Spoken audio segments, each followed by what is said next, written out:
We are your home theater and AV questions answered. This is AVRant. Want your home theater or AV question answered by Tom and Rob? Send it to question@avrant.com. Welcome to AVRant. I'm Tom Andry, and I'm here with Rob H. Greg. I guess we have a diagram here. Is this the same diagram that's in this document here that I'm looking at? It's the same one. Yes, it is. Yeah. Okay, good. Greg has two. I like that. You should keep doing that.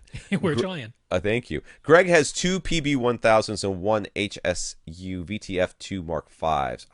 Seriously, somebody call it HSU and tell them to just shorten all this crap down to something else. In this theater with the PB1000s together in one corner and the HSU in the diagonally opposite corner. Good placement. Thank you. That's fine. It sounds great, but after building the riser for the second row, walking space has gotten a little tight, so he was thinking of moving all three subs to the cubby along the left wall. That is a terrible idea. He knows having all subs in a single location isn't ideal. Isn't ideal is exactly what I would call an understatement, like a really big one.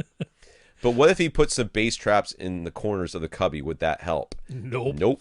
Not even a little bit. That is no kind of no solution. kind of panacea. It's not even a Band-Aid. I was going to say, that's like, I'm trying to think of a good analogy for that. That's like somebody having a huge cut on your arm and spitting on it. That's how effective it is.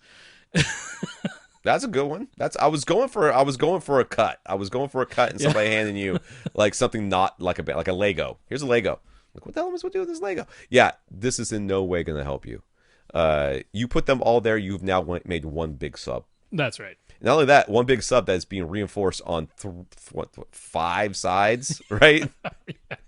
Both walls, the ceiling, the floor. Yeah. This is an absolutely awful idea. I mean, from an audio standpoint. I would sooner see you have two subs in the two front corners, and then you play with some phase on one of them. But I would sooner have you do that than this idea of putting all three in one cubby.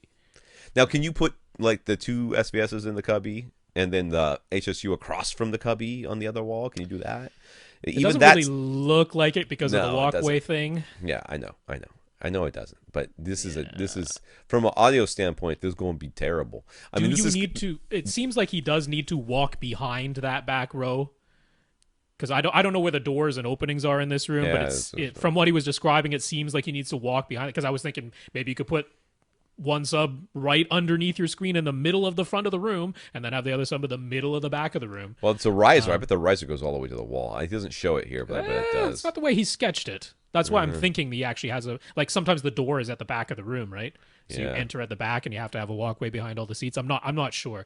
But yeah, honestly, I would much sooner have you put two subwoofers, one in the front left corner, one in the front right corner. You will need to play with the phase somewhat, and it's going to be trial and error. That's all you can really do with it, but I would much sooner have you do that than this all three in a cubby idea. Yeah, the three in the cubby is no bueno.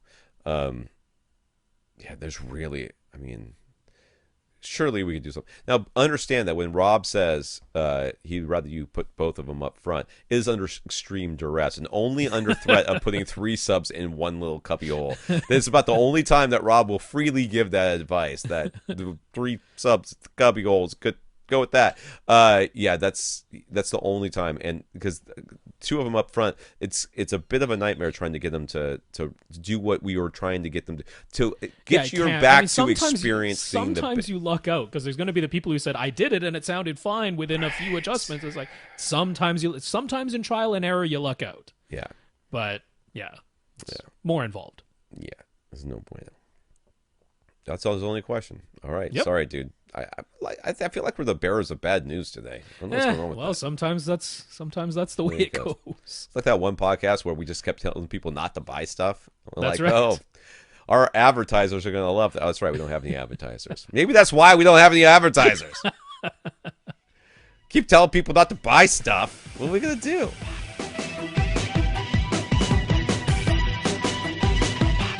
Want your question answered? Send it to question@avrant.com.